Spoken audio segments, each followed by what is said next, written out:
원하고 바라고 기도한 대로 응답받을 줄로 믿습니다.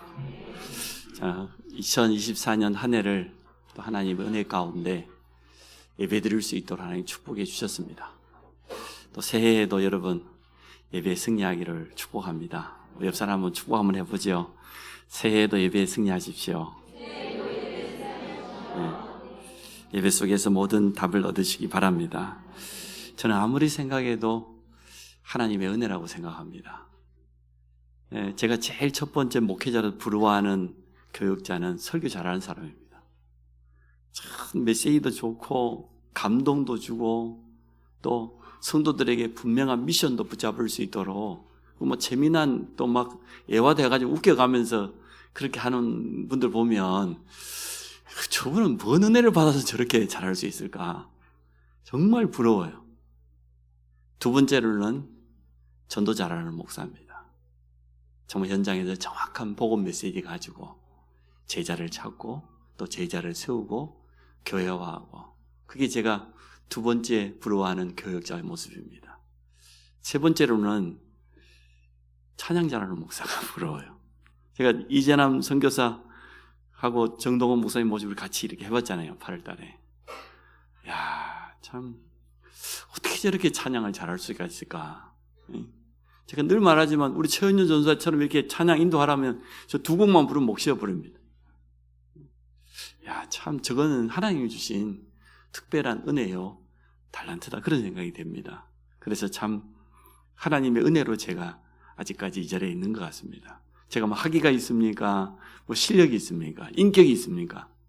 그런데도 불구하고 한 해 동안 하나님 은혜 주신 건 너무 감사하고 또 도와주신 우리 모든 성도님들에게 깊은 감사를 드립니다. 스펄전 목사님이 한 10가지 자기는 감사의 10계명을 가지고 있었다고 합니다. 제일 첫 번째로는 생각이 감사하다. 우리 올바른 생각이 기도 제목이요 응답 아닙니까? 믿음의 생각이 결국은 그대로 응답되잖아요. 스펄전 목사님 말하기를 우리 생각이 감사해야 된다. 하나님, 내가 순간순간마다 내 생각이 감사가 되기 원합니다. 띵크라고 하는 생각과 땡큐라고 하는 이 감사 어원이 똑같다고 그래요. 두 가지가 다. 첫 번째 감사. 성경에도 빌립보서 4장 6절 7절 그랬지 않습니까? 아무것도 염려하지 말고 모든 일에 기도와 감사로. 그래야만 네 마음 생각 하나님 시켜준다고 그랬잖아요. 여러분 생각이 복되시기 바랍니다. 진짜 믿음의 고백, 믿음의 생각으로 돌아가시기 바랍니다. 두 번째 감사가 뭐예요? 작은 것부터, 사소한 것부터. 아니, 갑자기 바다가 됩니까? 물방울들이 모여가지고 여울을 이루고 그 물이 흘러가지고 강이 되고 그 강이 흘러가지고 바다가 된 것처럼 가장 작은 것부터 시작된다는 거지. 우리가 삶 속에서 하나님 내게 주신 은혜를 생각해 보면 작은 것부터 감사할 수 있죠. 사소한 것부터. 그래 되면 어느 날 큰 감사할 수밖에 없는 그런 응답이 온다는 겁니다. 생각해 보니까 맞아요. 지난 한 해를 생각해 봐도 하나님 우리에게 주신 건 너무 감사하고. 세 번째 감사가 뭐냐? 뭐 여러 가지 일에 감사해야 돼요. 우리가 막 가을 단풍 보고도 뭐 하나님께 영광 돌릴 때 자신에게 감사하는 거예요. 자신에게. 이시영 박사가 1934년 태어난 분이에요. 만 90세를 넘었어요. 아침에 일어나면은 자기 몸을 이렇게 두드리면서 제일 먼저 감사한대. 어떻게 90년 동안 안 쉬고 뛰어주냐? 이렇게 좋은 엔진이 어디 있습니까? 어떤 기계가 90년 동안 치지 않고 펌프질 할 수 있는 그런 심장 같은 그런 게 하나님 만든 게 완벽해요. 좀 안 되면 고치면 되고. 우리 아무거나만 먹잖아요. 자기 몸을 아무 데나 돌아다니는데 자기 손을, 그 말이 맞는 것 같아요. 여러분 자신에게 감사하시기 바랍니다. 우리는 누가 뭐라고 해도 하나님 자녀요. 하나님 만든 최고 걸작품입니다. 우리는 하나님의 형상을 가진 자입니다. 우리 자신에게 영적인 자부심을 가져도 될 것 같아요. 네 번째가 삶 속에서 감사해요. 성도니까. 그리스도의 사람이기 때문에 일상생활을 내가 편안하게 숨쉬고 내가 할 수 있는 일이 있고 내가 가야 될 현장이 있고 만남이 있고 그 속에서 감사해라. 다섯 번째가 참 제 마음에 와닿았어요. 문제가 왔을 때 감사해라. 문제를 통하여서 나의 연약함을, 나의 부족함을 깨닫고 하나님의 음성도 듣고 또 하나님의 더 좋은 계획을 찾고 언제나 해답은 하나님께 있기 때문에 문제 왔을 때 감사. 2024년 살아오면서 여러분 많은 문제 겪으셨죠? 감사하시기 바랍니다. 그것 통해서 하나님은 우리를 깨닫게 하시는 거예요. 하나님의 뜻이 뭔지, 하나님의 계획이 뭔지, 우리가 얼마나 부족한 존재인지, 진짜 질그릇 같은 연약한 존재인지 고백할 수밖에 없지. 그래서 감사하라. 6번째, 더불어 감사하라고 그랬어요. 우리 장로님이 방금 대표기도 했습니다. 하나님 한 해 동안 예배드릴 수 있는 은혜 주신 거 감사합니다. 여러분 아멘 했어요, 안 했어요? 했잖아요. 더불어 감사하라는 거예요. 함께 믿음으로. 또 참 제가 그 시골 출신이다 보니까 부를 때 보면요, 장작 한두 개 연주하면 오래 못 가요.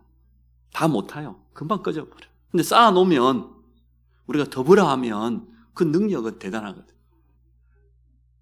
7번째, 그리 아니하실지라도 새 친구처럼 내 마음대로 내 뜻대로 안 돼도 감사해라. 우리는 자꾸만 내 마음대로 되어지면 감사하고 내 마음대로 안 되면 감정이 상하고 그러잖아요. 그게 아니다.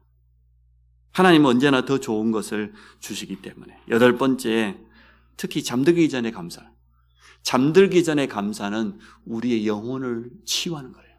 여러분 잠들기 전에 짜증 막 내고 마음속에 막 미움이 있고 그거 어떻게 되겠습니까? 우리 몸이 잠자는 시간 동안. 근데 잠들기 전에 그 모든 하나님께 내려놓고 감사하면 우리 영혼만 소생되는 게 아니라 우리의 육신 모든 거 다 살아나. 우리 인간은 영혼과 정신과 몸이 연결되어 있지 따로 떨어져 있지 않습니다. 9번째, 감사의 능력을 믿어라. 무조건적인 감사가 아닙니다. 우리는 이유 있는 감사입니다. 마지막으로 모든 것에 감사해라. 우리 삶에 하나님의 은혜가 아닌 것은 단 하나도 없기 때문에 우리가 마지막 주간을 보내면서 이러한 감사가 여러분에게 회복되기 바랍니다. 데살로니가 교회를 향하여서 바울이 마지막 권면했지 않습니까? 데살로니가서 5장 16절 18절에 항상 기뻐해라. 쉬지 말고 기도하고 범사에 이것이 우리를 향한 하나님의 뜻이래요. 그리스도 예수 안에서 너희를 향한 하나님의 뜻이다. 예. 제가 교회를 개척한 지 이제 21년이 다 돼갑니다. 2004년 2월 25일 개척을 했는데 그때 제가 유광수 목사님을 모셨습니다. 여기 계신 분들은 잘 아시고 우리 장로님들은 그때 뭐 거의 대부분 있었으니까 그때 주신 말씀입니다. 시목사는 다른 거 하지 말고 5가지만 해라. 제가 다른 것을 참 많이 한 것 같아요. 아직도 다른 것을 많이 하고 있기 때문에 매년마다 마지막 주일이 되면은 이 말씀을 들고 섭니다. 5가지만 해라. 그래서 오늘 제목이 우리 교회가 할 일입니다. 첫 번째, 세절기를 처음 하는 기도운동. 사도행전 2장에 딱 5가지 나왔습니다. 오순절 날이 이름에 바람처럼 불처럼 하나님의 능력이 성령이 임했는데 표현할 길이 없으니까 우리식으로 말하면 폭풍처럼 아무도 막을 수 없는 태풍처럼. 태풍 바람 불면 누가 막습니까? 막 불이 타오르는데 해가 갈라지면 불꽃이 올라오는데 그렇게 표현해. 성령이 임한 그 능력을 표현할 길이 없었어. 언제 그런 일이 일어났습니까? 약속 잡고 기도할 때. 우리 주님이 약속했어. 예루살렘 떠나지 말고 아버지께서 약속하신 거 있다. 뭐냐? 성령. 성령을 보내주겠다. 그래서 예루살렘을 떠나지 말고 아버지께서 약속하신 성령을 기다리라고 했는데 마가다라 방에 들어가 10일 동안 기도했더니 그 약속이 임해서요. 제일 첫 번째, 기도운동 하라는 겁니다. 그것도 하나님의 능력을 체험하는, 세절기를 체험하는 기도운동하는 그런 교회들하고 했습니다. 우리는 참 부족합니다. 하나님의 도우심이 필요합니다. 예레미야 33장 2절 3절 여러분 잘 아시잖아요. 이를 행하는 여호와, 그것을 지어 성취하는 여호와, 그 이름을 여호와라는 하나님 자기 이름을 걸었어요. 뭐라고 해서 너는 내게 부르짖으라. 내가 내게 응답하겠는데 응답 정도가 아니에요. 네가 알지 못하는 크고 은밀한 일까지 보여주시겠다는 거예요. 여러분 기도의 사람 되시기 바랍니다. 우리가 기도할 때 하나님 일하십니다. 우리가 알지 못하는 그런 영적인 어마어마한 세계, 비밀한 거 많지 않습니까? 언제 그 일이 이루어집니까? 우리가 기도할 때. 교회는 뭐 해야 되냐? 하나님의 약속 잡고 기도해야 될 줄로 믿습니다. 그게 우리 교회의 첫 번째 사명이라고 말씀하셨어요. 마가복음 9장에도 보니까 할 수 있거든요. 무슨 말이냐? 믿는 자에게는 능치 못함이 없다 그랬는데, 근데 그 다음에 설명해서요. 언제 그러한 일이 일어나냐? 마가복음 9장 29절에 기도 외에는 이러한 능력이 나타날 수 없다고 주님 분명히 말씀하셨어요. 우리가 기도할 때 진짜 하나님의 능력이 임한 줄로 믿습니다. 우리의 힘과 우리의 방법이 아닌 하나님이 주시는 힘과 하나님의 방법으로 성도 한 사람, 현장 변화시킬 수 있기 때문에. 세절기 속에 있는 비밀이 있습니다. 여러분 잘 아시지 않습니까? 6월절. 우리가 어디서 구원받은 거예요?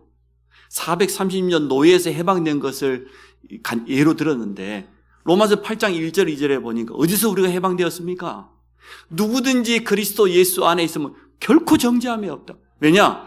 그리스도 예수 안에 있는 생명의 성령의 법이 죄와 사망의 법에서 너희를 해방하였느니라.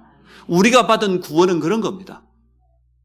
영원히 노예로 살아야 되는데, 사단에게 일평생 동안 종노릇하고 이용당해야 되는데, 그리스도 예수 안에 있는 생명의 성령 너를 죄와 사망 해방했다. 이게 6월절 어린 양 피 바른 날 일어난 일이잖아요. 또 우리 개인에게 일어난 것 아닙니까? 이 6월절에 구원의 감사를 가지고 하나님께 나가 기도해라. 오순절 잘 알지 않습니까? 광야 가는 동안에 이스라엘 민족이 다 굶어 죽어야 되는 게 사실입니다. 그런데 보리를 뿌렸는데 50일 만에 추수했다고 해서 오순절, 또 맥추절, 보리맥자니까 오늘 마가다락방에도 똑같습니다. 언제 이 성령이 임했습니까? 오순절날 약속하신 성령이 임해 기도할 때 그러한 능력을 처음 해라. 세 번째 절기가 뭡니까? 수장절입니다. 성도의 배경은 이 땅이 아니고 지금 내가 가지고 있는 자리나 내가 가지고 있는 물질, 이게 내 배경이 아니고 진짜 우리의 배경은 어디입니까? 하나님의 나라.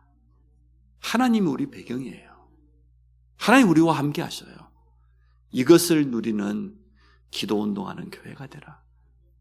여러분 그렇게 되시기 바랍니다. 지금까지 그래 했지만은 우리 장로님 오늘 기도한 것처럼 우리 좀 부족한 거 있죠? 하나님 앞에 진실되게 회개할 거 있죠? 2025년에는 진짜 언약 잡고 기도해서 하나님의 능력을 체험하기를 축복합니다. 두 번째, 15 사람들이 몰려왔어요. 그 마가다락방에. 이들이 성전을 찾아가지 않고 숨어가지고 열흘 동안 기도하고 있는 마가다락방에 오늘 9절, 10절, 11절 우리가 안 읽었습니다만 성경에 보면 이렇게 되어 있어요. 바데인과 메데인과 엘람인과 메소포타미아, 유대와 갑바도기아 등등 해가지고 알고 보니 15나라 사람들이에요. 이 사람들이 마가다락방에 찾아왔어요. 전도운동이 일어났고 다민족 선교운동이 일어난 겁니다. 로마에서 온 나그네, 아마 브리스길라 아굴라 부부이겠죠. 이 사람들이 왔어요. 교회는 뭐 해야 되냐? 전도운동 해야 된다. 전도하지 않는 교회는 존재할 가치가 없지요. 지금 유럽 교회는 다 문 닫았다고 알고 있습니다. 미국 교회 지금 뭐 매물로 나온 교회가 너무 많아가지고 처리가 안 돼요. 한국 교회 점점 줄어들고 있습니다. 문 닫고 있습니다. 답은 하나입니다. 전도운동이 안 일어나니까. 우리 교회가 새롭게 전도운동이 일어나기를 정말 축복합니다. 우리가 같이 기도해야 되겠습니다. 사실 전도를 하는 게 아니고 하나님께서 붙여주셔야 되는 거죠. 아니 빌립이 전도했습니까? 성령께서 에디오피아 내세계를 이끌어 갔잖아요. 하나님 우리에게 붙여주셔야 돼요. 하나님 문 열어주셔야 되는 것 아닙니까? 누구에게? 정확한 복음 가지고 있는 사람에게, 정확한 해답 가지고 있는 사람에게 하나님이 갈급한 영혼을 붙이실 줄로 믿습니다. 교회는 전도운동만 일어나면은 어떤 것도 문제될 거 없죠. 전도 속에 모든 것이 다 들어있으니까. 우리 주님의 지상 명령입니다. 땅 끝까지 모든 족속에게, 모든 민족에게 복음 전하라고 했습니다. 초대교회 오늘 15나라 교포들이 찾아왔는데 부활하신 주님의 약속이 성취되는 그 현장에 다민족이 찾아온 겁니다. 제가 예를 한번 들어볼게요. 다민족 선교운동이 왜 일어나야 되냐? 예수님의 족보가 마태복음 1장에 시작되었어요. 아브라함과 다윗의 자손 예수 그리스도의 계본이라. 그러고 난 다음에 그 안에 족보가 42대가 설명되어 있는데 이상한 여자가 4명의 이름이 나와요. 첫 번째, 다말. 자기 시아버지하고 해가지고 아들을 낳았어. 상상이 안 되죠, 여러분? 응? 돌로 쳐 죽여야 되겠죠. 근데 그렇게 해서 언약이 이어져야 되니까. 다 설명할 수가 없으니까요. 두 번째 여인이 누굽니까? 라합입니다. 라합은 여리고성 사람이에요. 이방 민족이에요. 그런데 누가 결혼했습니까? 정탐꾼 2사람 중에 한 사람이 살몬이라고 하는 사람하고 눈이 맞아가지고 결혼했어요. 다문화 가정이에요. 근데 이게 예수 그리스도의 족보고 다윗의 족보입니다. 또 세 번째 여인이 누굽니까? 룻이라고 하는 모압 여인입니다. 자기 남편이 죽고 시아버지 따라서 다시 돌아왔는데 거기서 누구를 만났어요? 보아스. 전부 이방 여인들이에요. 예수님의 족보 속에 벌써 다민족 운동이 들어있다니까요. 여러분 이해되지요? 그런데 감사하게도 우리나라 안에만 지금 다민족 노동자가 올해로 100만 명을 딱 넘어섰습니다. 그 100만 명만 왔겠습니까? 가족들, 자녀들도 온 사람이 있겠죠. 아예 저 중국에서 온 많은 우리 교포들, 동포들은 아예 가족 전체가 다 들어와요. 친척까지 다 데려오니까.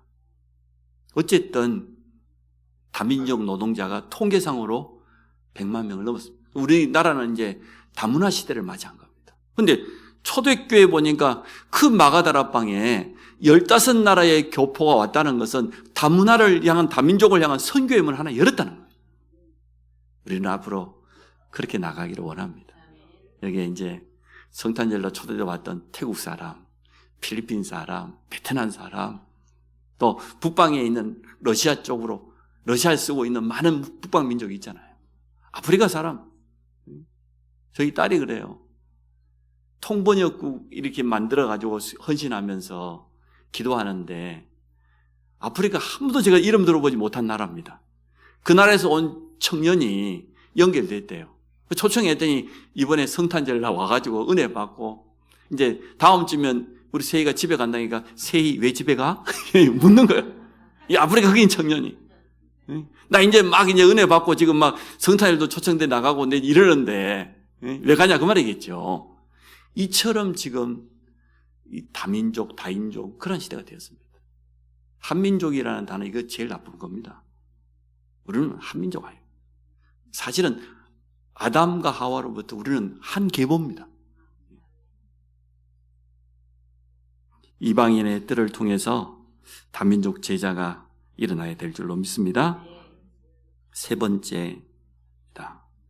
해답을 주는 말씀 운동입니다. 베드로가 오늘 설교를 했습니다. 사도행 2장에 보면 설교를 했는데 다른 건 말하지 않았습니다.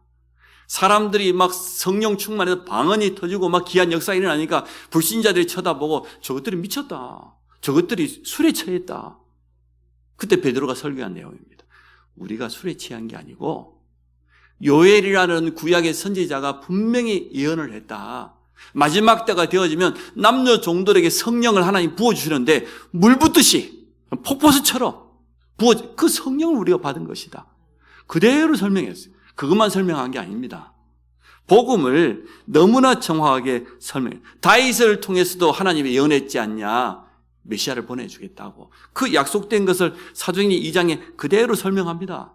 그러면서 38절에 그런즉 이스라엘 온 집은 확실히 알지니 너희가 십자가에 못 박은 이 예수를 하나님이 주와 그리스도가 되게 하셨느니라. 정확한 복음을 설명한 거예요. 21절 읽어보, 21절 같이 읽어보. 시작. 누구든지 주의 이름을 부르는 자는 구원을 받으리라. 예수가 그리스도라는 복음을 정확하게 선포했어요. 해답을 줬어요. 주와 그리스도가 되게 하셨느니라. 누구든지 그 이름 부르면 구원받는다. 이 복음을 설명한 거예요. 이게 진정한 말씀운동 아니겠습니까? 해답을 주는 말씀운동. 요엘이라고 하는 이름 뜻 자체가 여호와는 하나님이시다 그 뜻이에요. 벌써 예수님 오시기 전에 거의 700년, 600년 전에 활동했던 선지자입니다. 남녀 종들에게. 그랬더니 자녀들은 예언하고 젊은이는 환상을 보고 늙은이는 꿈을 꾸리라. 이 세 가지의 특징이 뭡니까? 미래입니다. 예언을 하고 환상을 보고 꿈을 꾸고 비전이지요. 이러한 일이 일어날 것이라고 했습니다. 성경 속에도 보니까 말씀이 전달될 때 이러한 일이 일어났습니다. 모세 한 사람이 이스라엘 백성에게 전했어요. 어떤 일이 일어났는지 잘 아시죠? 430년 된 모든 저주를 다 끝냈어요. 양의 피 바른 날. 그냥 바른 게 아니잖아요. 언약 붙잡고 바른 겁니다. 언약 붙잡지 않으면 양의 피 바른다고 우리가 노예에서 빠져나가지겠냐? 안 바르면 저주받는 거예요. 그런데 이스라엘 백성 전체가 그 언약을, 그 말씀을 받았다는 거예요. 그때 일어난 기적입니다. 에스겔 37장에 보니까 에스겔 골짜기에 마른 뼈들에게 뭐라고 했냐? 대언만 했어요. 에스겔이 하나님 말씀 받아가지고 쉽게 우리 식으로 전달만 했어요. 아무것도 하지 않았어요.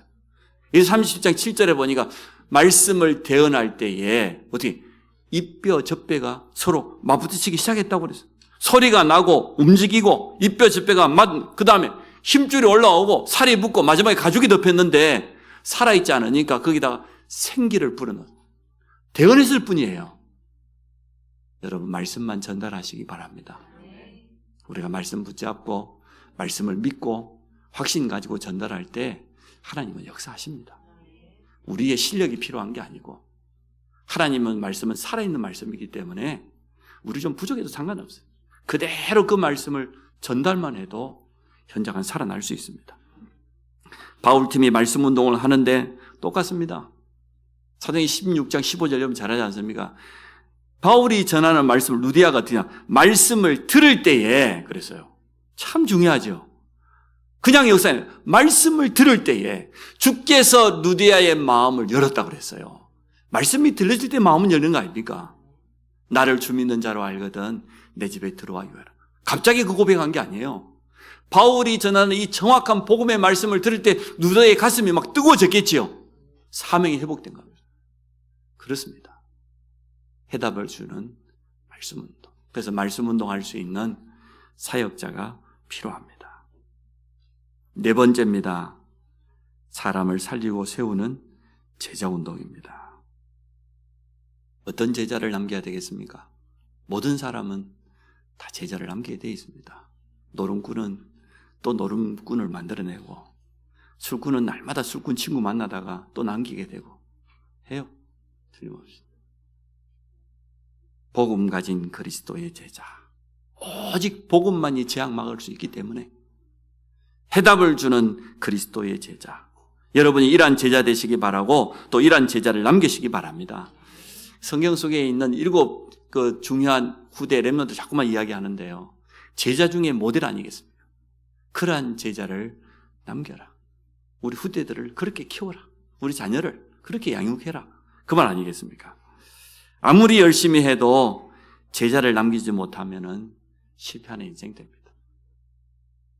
그래서 2025년 3월을 중심으로 해서 우리 자신이 먼저 말씀 성취를 체험하고 또 현장에 증인으로 서기를 원합니다. 주님은 12사도를 남겼습니다. 또 70인 제자. 어쨌든 초대교회는 어찌 보면 다 주님의 제자들이에요. 12사도 중에 가룟 유다는 배신하고 11사도, 70인 제자. 그것만 해도 81명이잖아요. 근데 120명이면 나머지 다 제자예요. 주님이 직접 훈련시킨 제자들이 초대교회 성도들입니다. 그런데 그들만 남겼는데 그들로부터 전달된 이 복음이 오늘 우리에게까지 연결되어진 겁니다. 제자를 통해서.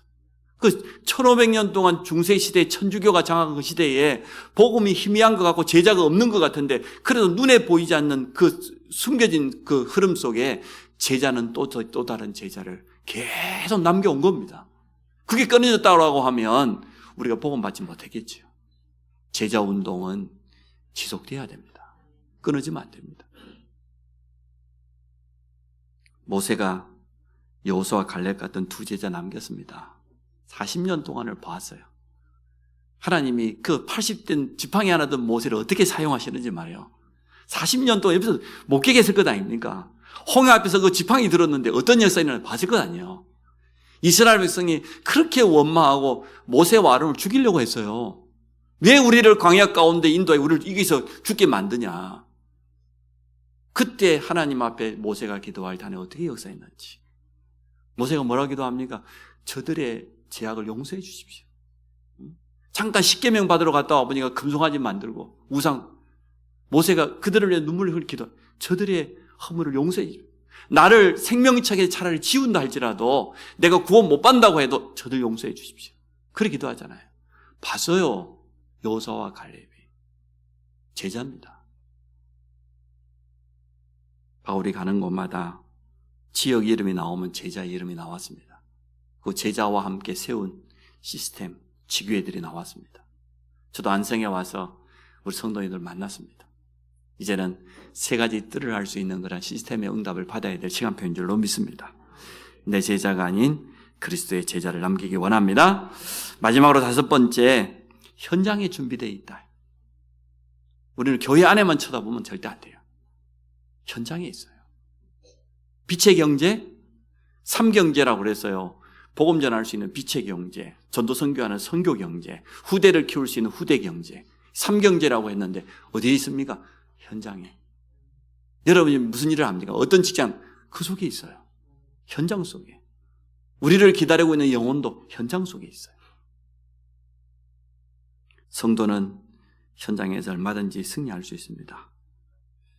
제가 성탄절 날 잠깐 간증했던 이 조카 가족을 그 다음 26일 날 올해 마지막 평일도 주교회가 부산 현장에 갔어요. 점심 때 만났어. 가봤더니 이미 역사가 일어났어. 시공간을 초월하는 영적인 역사가 일어났어. 그렇게 제사를 지내고 부적으로 자기 사무실을 도배를 해놨던 이분들이 이제 손들었어요. 아들이 고백한 겁니다. 10년 전에 이모부가 친구 목사님 데려와서 내 창원에 있을 때 말씀 운동하라고 했는데 그때 할 것을 내가 너무 후회가 된다. 그때 했어야 되는데 그때 했더라면 내가 이렇게 심해지지 않았고 엄마 아빠 돈을 5억이나 까먹고 이런 실수를 지금도 자기 여기 귀 옆에는 딱 붙어 있대요. 다 속삭인다. 이렇게 하라고 귀신이. 이게 얼마나 애가 힘들겠어요. 계속 옆에서. 전도자들만 이해할 수 있지 다른 사람 이해할 수 있겠습니까? 이게 계속 끌려다니는 거예요, 그냥. 그래가지고 출근한다고 회사 그만둔 지 오래됐는데 모텔방에 가서 하루 종일 마시고 잡혀가지고 완전. 부모가 얼마나 애가 타겠어요. 자기들도 안 된다는 거 알았어요. 이거는 안 된다. 그래서 기도해달라고 저들에게 부탁하고 제가 복음도 전하고 그런 말을 들을 분들이 아니에요. 정말 우상숭배. 배에 관계된 그런 산업화단계 더하죠. 그랬던 두 분이 무릎 꿇으거나 마찬가지시죠. 손 들었어요. 참 현장은 그렇습니다. 현장에 있는 사람들 복음 못 들으면 답 없습니다.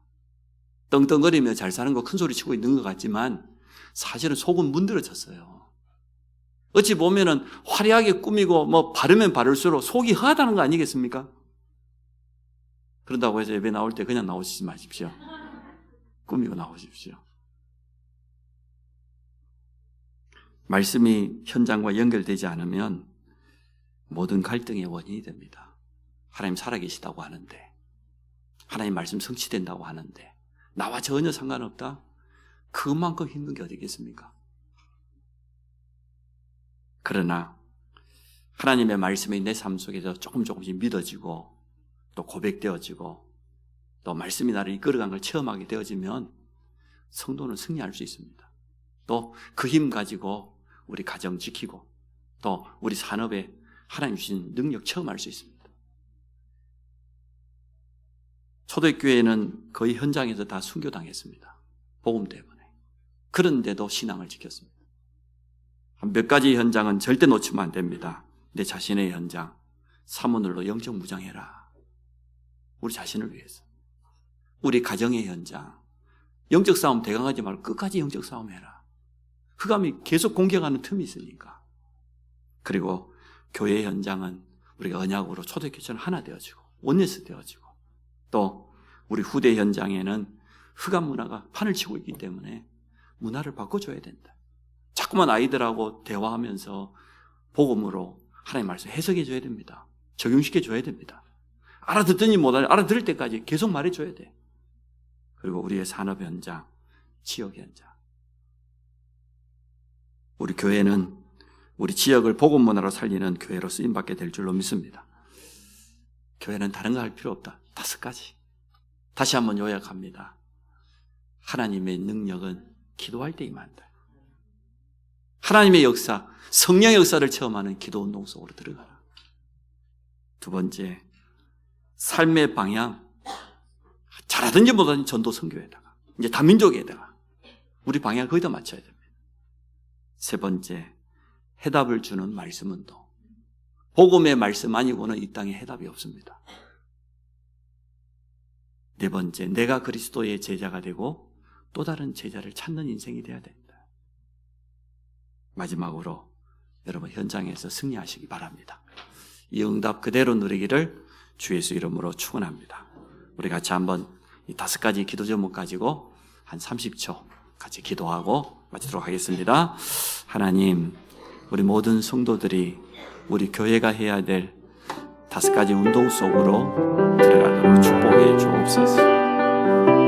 하나님의 능력을 실제로 체험하는, 오순절에 능력을 체험하는 기도 운동이 일어나게 하시고 15나라의 문과 같이 다민족 시대를 살리는 전도의 문을 열어주시고 말씀이 성취된 걸 날마다 확인하게 하시고 참 제자요 또 제자를 남기는 인생이 되게 하여 주옵소서. 모든 성도들이 현장에서 승리하도록 축복하여 주옵소서. 예수 그리스도 이름으로 기도합니다.